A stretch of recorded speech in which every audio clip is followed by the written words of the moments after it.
വടകരയിൽ നിന്ന് വിജയിച്ചതിന്റെ പകയാണ് Shafi പറമ്പിലിനോട് CPM തീർക്കുന്നതെന്നൊരു ആരോപണമാണല്ലോ UDF ഉയർത്തുന്നത്. അതിനാണ് അദ്ദേഹത്തെ പോലീസിനെ കൊണ്ട് തല്ലിച്ചതെന്നാണ് പറയുന്നത്. സോഷ്യൽ മീഡിയ കൂടി ഉള്ള കാലമായതുകൊണ്ട് ആർക്കും എന്തും പറയാൻ പറ്റുന്ന സാഹചര്യമാണല്ലോ ഇപ്പോൾ ഉള്ളത്. ഈ ആരോപണത്തെയും ആ നിലവാരത്തിൽ മാത്രമേ തൽക്കാലം കാണാൻ സാധിക്കൂ. ഇനി ഞാൻ ചില കാര്യങ്ങൾ അങ്ങോട്ട് പറയാം.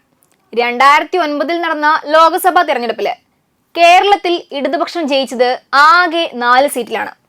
അന്ന് വടകരയില് സിറ്റിംഗ് MP സതീദേവിയെ പരാജയപ്പെടുത്തി മുൻ കേന്ദ്രമന്ത്രി മുല്ലപ്പള്ളി രാമചന്ദ്രനാണ് വിജയിച്ചിരുന്നത്. 2014 നടന്ന ലോക്സഭാ തിരഞ്ഞെടുപ്പില് ഇടതുപക്ഷത്തിന് 8 സീറ്റ് കിട്ടിയപ്പോൾ പോലും വടകരയില് വിജയിക്കാൻ സാധിച്ചിരുന്നില്ല.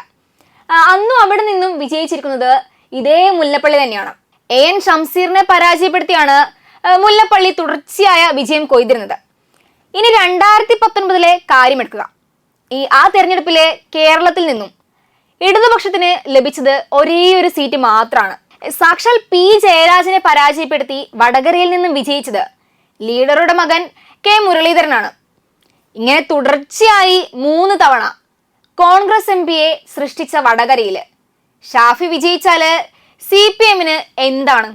CPMൽ നിന്നും കോൺഗ്രസിലേക്കും പിന്നീട് അവിടെ നിന്നും BJPയിലേക്കും ചാടിയ അബ്ദുള്ള കുട്ടിയോട് ഇല്ലാത്ത കലി എന്തായാലും ഷാഫിയോട് CPMന് ഉണ്ടാകില്ലല്ലോ.